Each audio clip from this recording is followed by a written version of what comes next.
And action.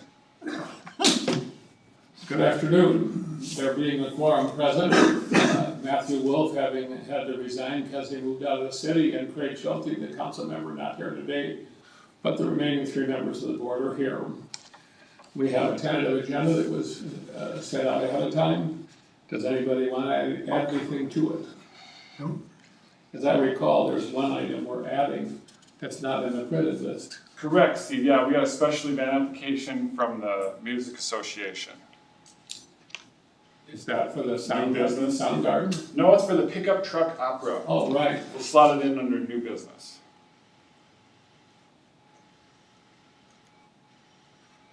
Okay.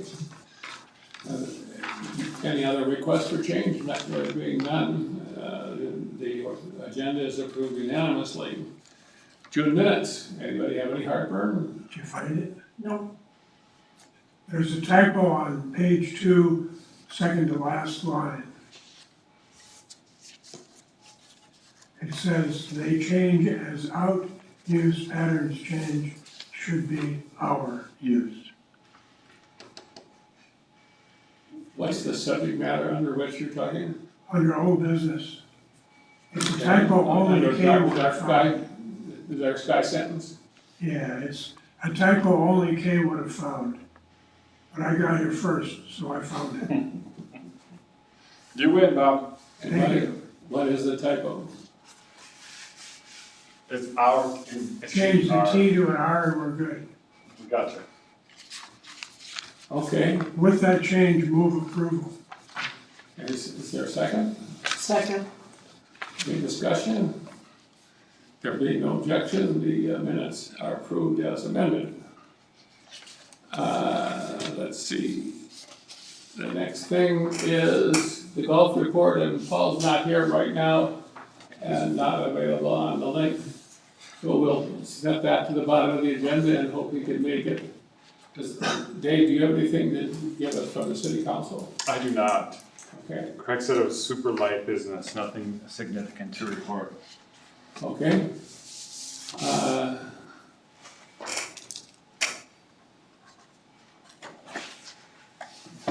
Parks report, we had one distributed ahead of time. What, you wanna highlight it? Yeah, you bet, Steve. So unfortunately, we're lagging in our business of camping and boating. We've been reporting this the last few months. May was down, June was in fact down, a similar percentage as May, about 4. And so now we've, run the year-to-date numbers, January to end of June, we're down 3.5%, it's about $25,000. Why? Weather, price of fuel, Canadian traffic, or the lack thereof. Those are the big three. Mostly weather. On the other hand, I spoke to somebody today who said you could only give them 3 days because the park was full. It's July and August now, and that's the case. Yeah. Yeah. Unfortunately, it's hard to make up this because July and August is usually like running 90% full every season. May, June, September, October, those are what we know is like a growth month or a make it or break it month where, depending on the weather, we do have capacity. As we get closer to September and October, we might want to decide whether there's something to be done to generate business for those 2 months. Yeah, like keep the weather nice. But we've definitely been monitoring this as should we do ads, fall ads? I hear what you're saying, Steve. We haven't been in this position very, very often, so we're chasing last year's numbers. We'll be talking about this with city council, obviously, as we get into budget season soon, so something to pay attention to here over the next few months. We'll take a look at a draft budget next month. And then, so the other big project I've been working on is this SHPO review. Remember last meeting, we hired Duluth Archaeology. Susan down there's been great, has already got the rough draft done for the phase 1A, which is like a review of the literature. For the viewing public, SHPO is SHPO as in State Heritage Preservation Office. State Historic Preservation Office. Thank you. Yeah, SHPO. So, yeah, step by step, we're getting our our paperwork ready to submit. And Susan's also filed for this permit from the state to do shovel samples. So on the sites we intend to disturb, if the state determines that we need to do shovel samples, which are pretty likely because they've in the past had a few fines, we've already got that permit filed. It takes maybe up to 60 days to get that, so that's where we jumped on this a month ago. We're right in the thick of it. We hope to have all this wrapped up by the end of summer. As we know, the contract with the DNR is kind of ready as soon as we are. Now that it's July, that was the start of their new fiscal season, and the checklist for pre-contract work is SHPO is really all that's left for me. So we've cleared the Department of Health, we've cleared the wetlands, the biological review. SHPO's all that's left. Once it's in a package, there's kind of a final, I forget what they call it, but we're getting really close is the good news. What else we got going on? Hiring seasonal staff, finally just in time or weekend late, depending on how we look at it, because last weekend was really busy. And we could have used these guys, but we hired 3 new maintenance workers. One's gonna go full-time, 2 are gonna go weekends and nights, which is where we really had some gaps. So these were like pennies from heaven as far as guys showing up late last month. You know, responsible, mature adults. We're really pleased to have that last minute lock at hiring. Pretty much complements our team now to be full, where we were easily 2 people short. So with the 2 part-time helpers, it's the equivalent of what we need. Quick reminder for the art festival starting this weekend. I was just talking to Ruth Pizzuaro from the Art Colony. They're getting ready to set up tents, and that whole downtown gets shut down starting Friday.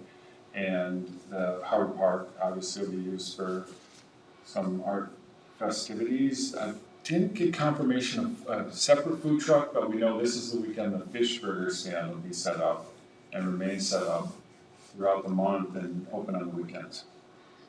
So it should be a big weekend for the art festival. And then the start of the picnic actually falls on the 30th of July, so can hardly wait to get through that. Great reminder for vacancy on the park board. I'm obviously doing all the public awareness I can on this. You must be a citizen of town, and you must be available for this one meeting a month. So City Hall, I'm gonna work with Alyssa on a poster or a flyer, some like more press around this, because it just hasn't attracted any applicants yet. But I feel like maybe people don't know about it, so we'll work on getting the word out. What about on Boreal with the rolling, Yeah, you know? I'll mention that to Alyssa. Excuse me, I see Paul's like ready to join. Maybe not. Sorry, trying to do 2 things at once, but, for sure we need to get a member. I know the park, the library board is looking for a member as well, so a little friendly competition there with Electra. But yeah, it's obviously peak season. Last weekend was insane because it was 4th of July on a Saturday with perfect weather. And so it was probably one of the busiest 4th of Julys in recent memory for, I think, just day traffic. The park is full, it's full, but the day folks really flooded the town and, obviously left an impact with all the trash. Like we spent most of Sunday cleaning up downtown and the park. But it was good to get through it. So now we got a picnic.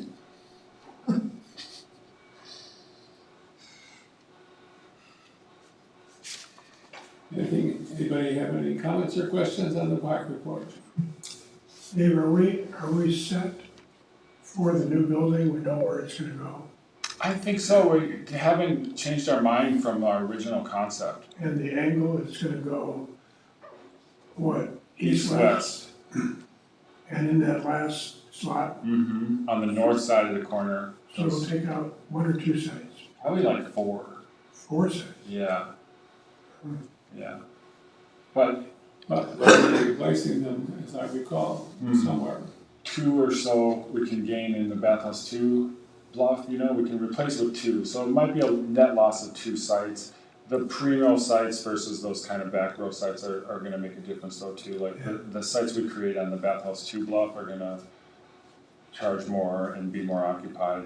And I guess when you say set, Bob, we're far from set. Like the concept is that it'll be on that north corner, but the real like detail of the design will be what we engage this fall and winter. Once we get the contract signed, we'll have the LHB team back in or on the board talking about the design and all those fun details of aspect and orientation and. But that'll take those sites out of commission for the season. That's something we need to plan on based on the construction schedule, yes. We need to, if we're gonna break ground there next summer, we don't wanna book those sites.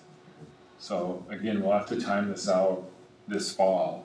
We don't have to wait till November, that's when we would start to take, May reservations. There's no possibility of starting construction in September, October? Not this fall. Okay. No, it would be, best case scenario, we'd have the bid out in the winter time, like in the January to March, So like bid They season. might start and be done by June 1st or something? No, gosh, no, this is the Northland. We could, if we get, good bids, good price in the, what would be the late winter, we could break ground in the spring, or we can talk about this, decide this, cause we don't wanna disrupt the season. Maybe we break ground in the fall, get the slab in, finish it in the summer of '28.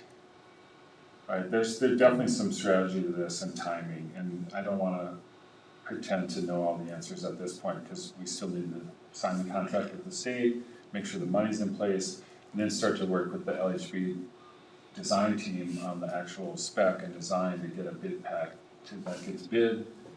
Prices have to be right, there's a lot of variables at this point.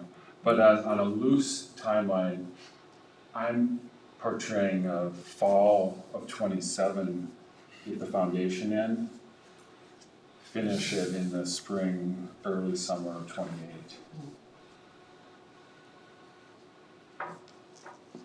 Okay, any other questions or comments? Then we can move on. New business, the first is James Everest, as I understand it, he's with us now. Yep, that's me, There he is. up on the screen. Yep. So we got you, James. I can do a little introduction here for those that haven't met James before, which I think most of you. James Everest, Twin City artist, did the Soundgarden installations down in Harbor Park. Two of them, James, yes? Yeah, the first one was I had done some stuff before, even earlier. That's when we first met with Catalyst, the dance company. But then in 2018, I came up and I made the Soundgarden, a sound installation that took over the whole park. And then that was so much fun that people had been asking me when we were going to bring it back. So we brought it back in 2021. I was able to get some more funding and get an arts touring grant from the State Arts Board to bring up in 2021. And we did that one. We also added another layer of recording some oral histories from local folks that had been part of creating Harbor Park. That was part of why I was inspired to do the project in the first place, was it was such a great story about the community coming together and taking the old gas station, and instead of selling it to a developer to put another hotel on the waterfront and block it off and make it private, it became a common area and such a jewel as a centerpiece of town and for the whole community. And it just was such a great story. I just wanted to do something that would celebrate that and highlight it. And so I recorded different people like Gene Erickson and Frankie Jarchow and people that have been involved with either the garden club or, the transfer of the land. And I recorded them all telling their stories in the park about how that came about. And I have this app now, and there's a free app you can download and then scan the QR code. You guys probably don't know all this, but anyway, and you can hear these oral histories and these different stories and poems that were part of the project. So it was something I was meaning to do after we did it in 2021, and but things just got away, and then I thought, wow, it's the 20th anniversary of the park. We should really finally get around and finish that up and get it up and running. So that's sort of, guess I kind of jumped ahead, Dave, you were gonna introduce me and then I just, Oh, no. No, I think you did just fine, James, and we actually preluded this 2 meetings ago, I think. This was just on my parks report that we had met and you were working on the sign, so we do have that base knowledge. And I did send out the latest draft of the sign, which is basically what we're here tonight to review and tell us what you think.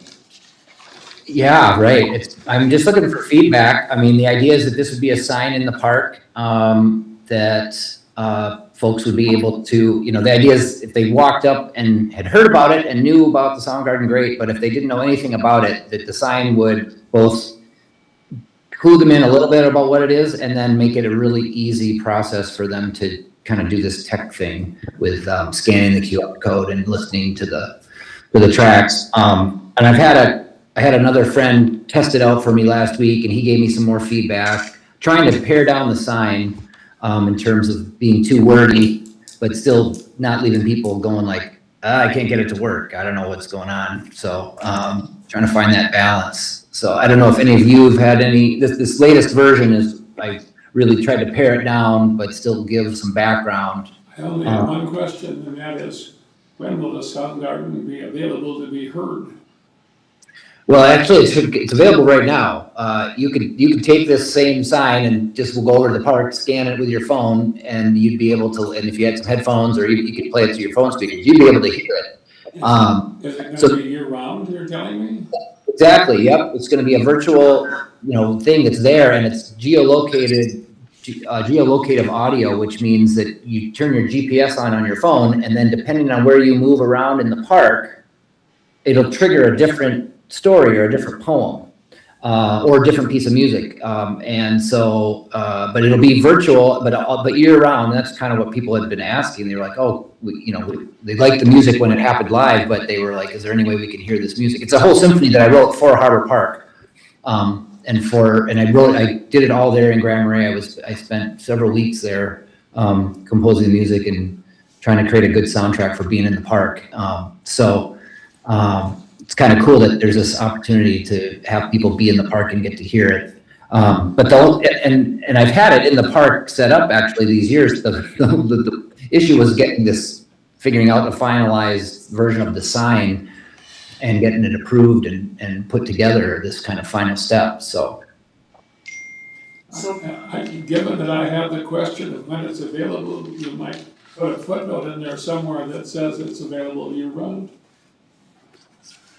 Yeah, it's sort of a new technology, Steve, where it's always on. You just sort of know because it's this like personalized app that's on your phone. It's like that's the message we're trying to present is like it's always here. You just need to scan this and start your journey. Yeah. All right, James?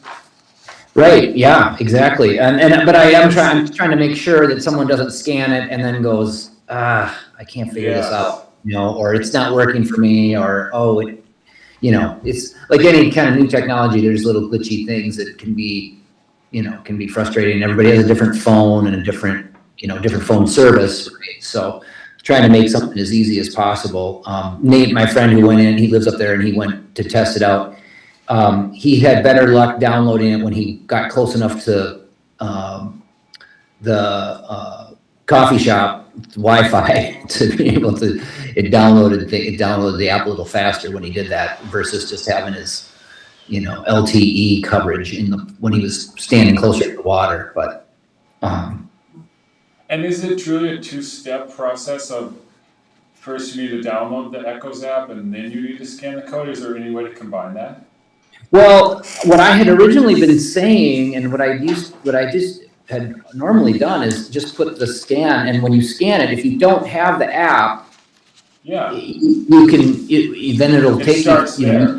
Yeah. Yeah, because I think that's what you did, Dave. Yeah. And what Nate found was and this is maybe the biggest question we have, is what he felt like was when he did it, because it wasn't instantaneous, it was all this stuff about, composer J.G. Everest and, this Harbor Park Soundgarden. He had to scroll down a little bit to find the button where it said download the app on, the Play Store or from the App Store. And he thought, oh, for him, that was like, made him feel like, I don't know what's going on. It's not, why isn't it playing, right? Yeah. So another option is to just have the one step where they just scan that, and then we just explain, scroll down to download it on the App Store. That's sort of, I've gone back and forth with the draft version where I had that in there for a while, and then I thought, well, if we tell them to download the app first separately, and then they have it, that's what Nate's suggestion was. He said, just tell people to download the app. Everybody knows how to download an app from the App Store. And I was like, well, I don't know. Like, everybody is so different with these things. So I'm really trying to find that, whatever the most middle ground that, has the Yeah, best. we need a focus group. What do you guys? Exactly. We should be down there. Right, yeah, and you have a dog there who's present. It's not listed in the minutes, though. I noticed it. He's sleeping. There's a focus group right there. Okay, sorry. So how many posters do you see posting? Well, these would be a sign, like a metal sign, and probably 3-ish, like maybe 4 maximum. But sort of on the edges, like on the east side, on the west side, maybe one in the middle by the pine tree. Like there's some mid stands there now, like some dog things. We might maybe sort of, make that the tower of information. Yeah. Or we might separate the two because, it's different. But that's what I had imagined. Yeah, like kind of by the doggy bag station. That entrance, and then at least one, over on more on the trading post side. Just so when people enter, they can, they come across it. But not, I don't want to clutter the park at all, or so as much, just a low, small footprint, but still something that people don't, aren't looking for it and can't find it either, right? Because there was a thinking like 18 by 24. As maybe a small version, or like a 20 by 30, as a big version. That sounds big. Oh yeah, I was thinking more, Dave. I was actually thinking more like a 12 by 18. Okay. So, but I don't know what the but like with this small print, even that to me is like 18 by 24. If it got, you have more experience with signs and with printing those metal signs for things, and I really didn't want to have it be blocking the views or anything like that, So between 12 and 18 and 18 and 24, it's going to be smallish. This is because when I printed out on 11 by 17 or an 8.5 by 11, and I think if that got enlarged just to 12 by 18. 12 by 18, maybe that would be. The very fine print about the state arts board and the funding, that can be pretty fine print. It's but the other stuff I want it to be readable, and so I'm really open to your feedback. I don't know if the way that the place where you usually print signs, if they have a way where you put it in and then can kind of proof it, or and get an idea of how big it ends up being. But you mentioned the Wi-Fi down at near the end of the coffee shop. Is there any other Wi-Fi that we might hitchhike on at the east end of the park? I don't think so. You don't need, it was mostly that Nate just didn't have good service for whatever his carrier is there, but I think other people, Dave, you were down there at the park when you did it, right? When you downloaded the app, or did you do it in the office first? No, I was right there at the park. It worked good. It's like the coldest day. Yeah. That wind. But, I did too. I didn't have any trouble with it. So, and it can, I think that kind of thing changes from day to day too, depending on, I don't know, weather, humidity, and, but has anyone else tried it, actually gone over and just to test it out by chance? I just downloaded it at home, and it was fine. But did you go to the park and experience it? No, I didn't hear. But the road to hell was paved with good intentions. Yes. I had really good intentions. Yes, you're there now then. Yeah, I didn't know it was, that I could have done it now. Do I understand correctly that we approve this, we don't need to vote on anything at this point, this is more by way of information, and except maybe for the sign question?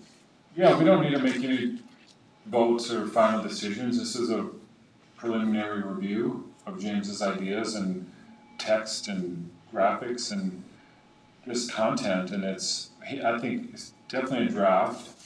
It's gonna be great once everyone's had their eyes on it and like put it together, and maybe that's next month for a final like approval. I think, what is your timeline, James? I know this is, the sooner we get it up the better because of the busy season, but Yeah, well, that's it. I mean, and there was an article in Boreal that she did an interview with me. I think I shared that, and that ran. So that's kind of nice. They just reference. There's a suggestion to save time. We all like the concept, right? Mhm. And the size is more important maybe than anything, so we agree on 12 by 18. And then we approve it, and whatever content James is finalized doesn't need a second And I think approval. As long as it's not Two or final, three. I'll reiterate my suggestion Yeah. that somewhere in the document it says available year round or something like that. Duly noted. There's So a nice sign that the DNR puts up at like watercraft sites yeah, with kayak rules and things Yeah. like that. we have that down at our launch. That's about yay big. Yep. And I think that color and that size would keep it in keeping with the rest of the DNR stuff up and down the shore. If it looked like that. Like the DNR Brown. Well, I like it, but not everybody does. I wouldn't. Think I what wouldn't Ron put can that, do. I wouldn't put that restriction on this. I mean, personally, it's not a DNR park. We did get grant money from the DNR to keep it naturally and scenic vista-ish, so that's why we'll keep a very small, like, non-intrusive sign. But I feel like it wouldn't benefit from their brown uniform treatment. It kind of stands out in a white with black in the full color content, you see like the logos at the bottom are colorful, and I'd be more comfortable with white on black. So those are colored? Yeah. Yeah. Yeah, That'd be nice. especially with the QR codes, you couldn't put that on a dark background. Okay. But I like the idea of a motion to approve the concept or the no more than 3 12 by 18 signs. I thought it was 4. No, Proposed 3, was 4 at one point. less is more. Because they're only coming in. One on the east side, one on the Three west side, sides. one in the middle. Nobody's coming in from the lake, or if they are, You're okay with 3, James? Yeah, right. Yep, that's what I was imagining. 2 or 3. Yep. great. I think 3 gets us. Will make it real. We'll make it easy to find, but not overwhelming. So. So Davis solicited a motion to approve, is somebody, okay? I'll make that Moves motion. the Sure. adoption of Dave's proposal, and I bet you're gonna second it, Sure. okay? Any further discussion? And let's all raise our hands if we're in favor. I see 3 votes and none opposed. Okay, Great, thank you, James. great. Thank you all very much. And if any of you do have any other thoughts as your, suggestions or questions, please, Dave can pass them along, or you can give them my email directly, and I'll definitely try to get a kind of final version. And if anyone has any other thoughts, we'll get it going. Yeah, for sure. Once that final version's out there, we'll pass it around. Okay, Before we print, it'll be like the typo editing. great. And okay, it'd be a good thing to take the final and walk down there and do a walkthrough, as it will be. Yeah, well, and I was going to try to, once things get in place, I was going to try to, come back up. And I'm in Twin Cities right now, but I would try to come up and help with that, or at least check it all out and make sure it's all functioning and everything. So I have a tentative plan to come up in the middle of August, so that might be good timing. Perfect.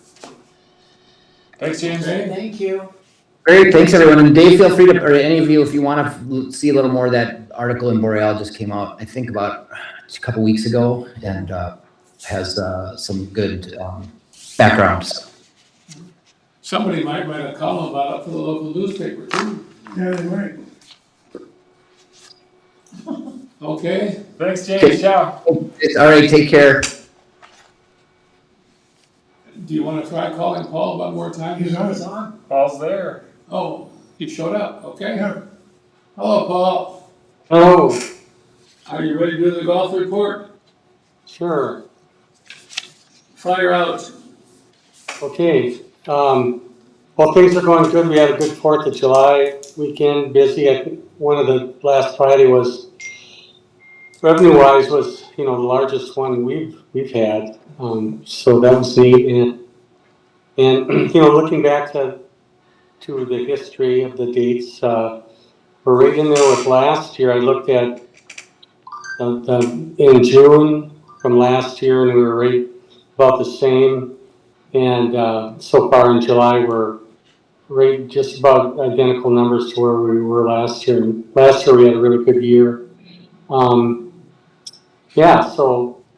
it's going well. It's good golf weather. It's hot and dry, and of course, agronomically, we'd like to have some rain. We'll be in trouble here if we don't have some rain coming pretty soon. But so far, everything's holding up good. People are liking the course.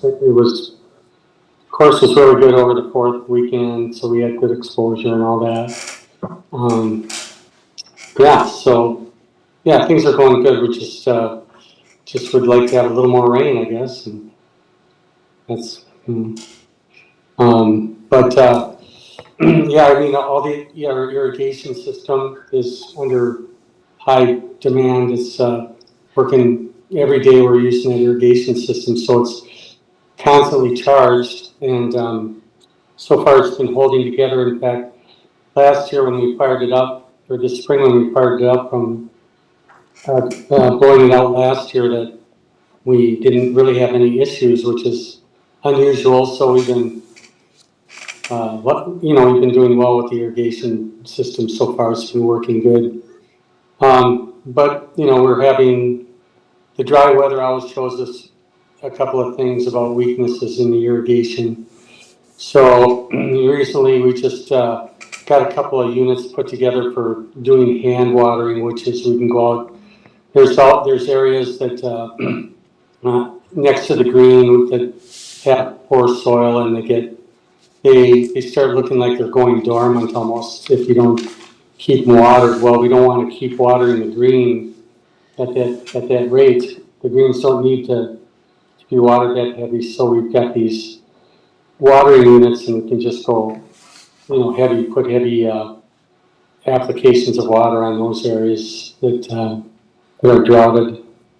So I think we'll be running around like that, playing fireman for a while until we get some relief from Mother Nature, I guess.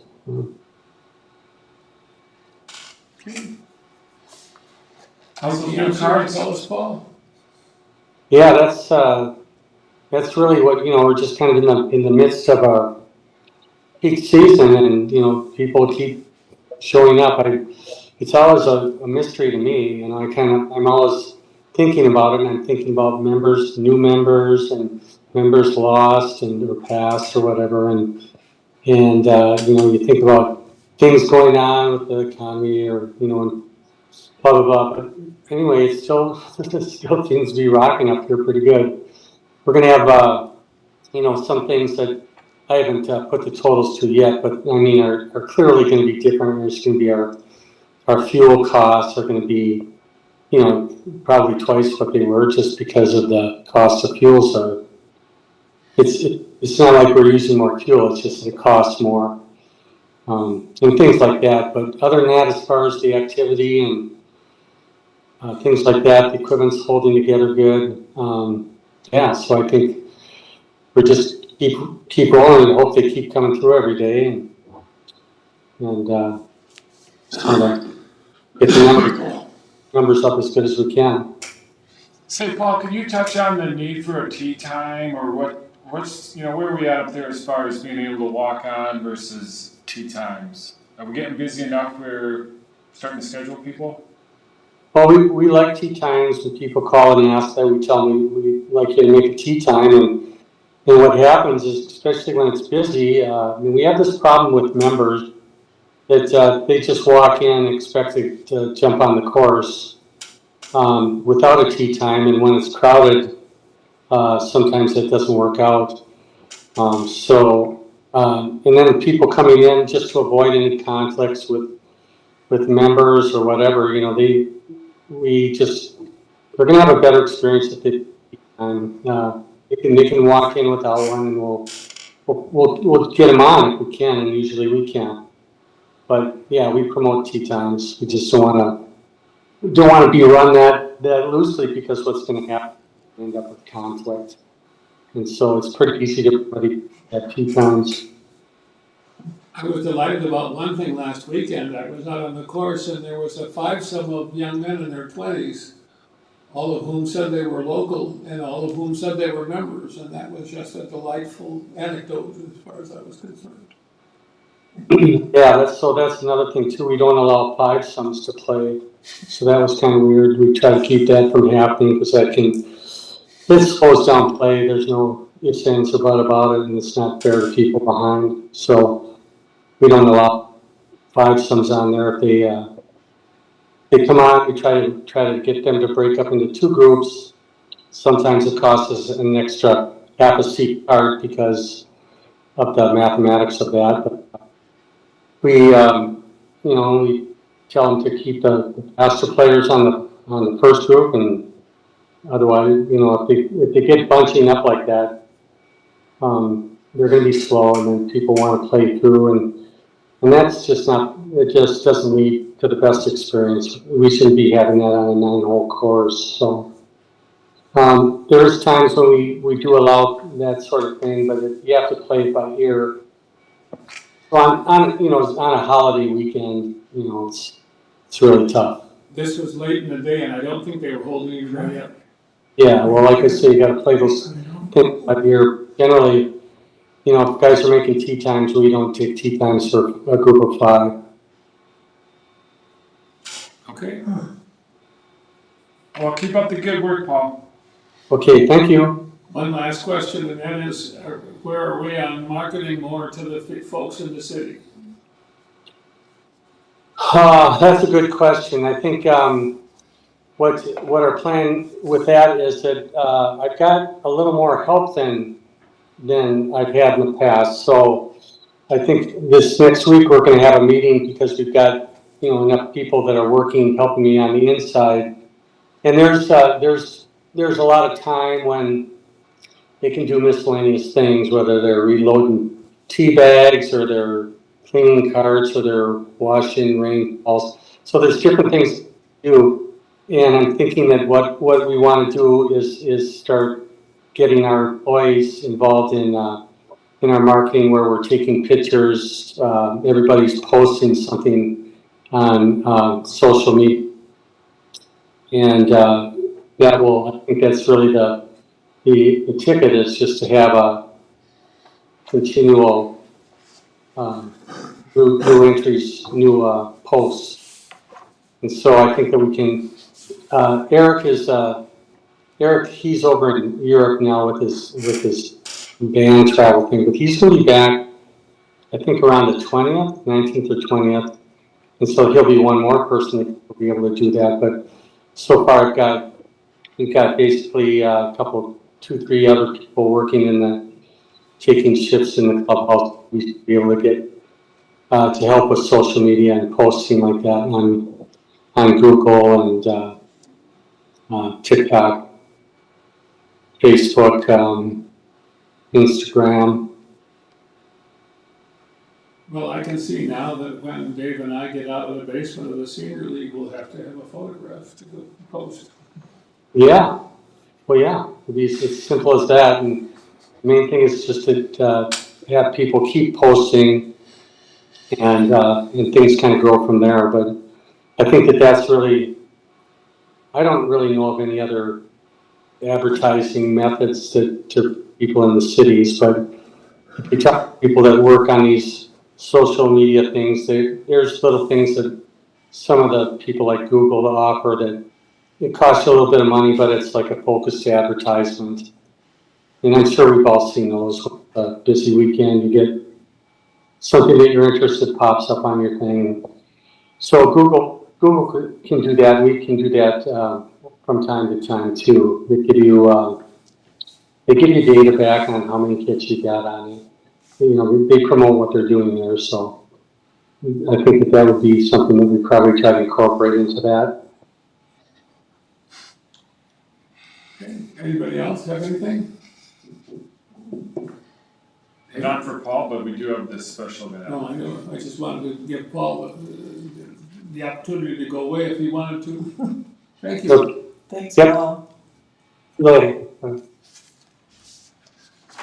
Okay, the last item on the agenda, I think, is the pickup truck opera for August 15th. Yeah, you're a fan of this, aren't you, Steve? This is essentially the same as last year, Yep, and you recommend it. yep.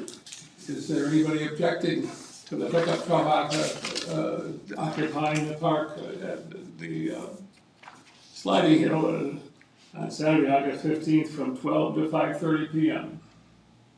I hear no objections.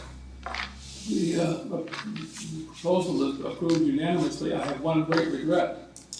On the 15th, I'm marrying my grandchild and his intended, so I can't go this year. So I'm gonna have to look up some other dates and places. At any rate, I think is there anybody have any more old business? Anybody, okay, anything else for the good of the order?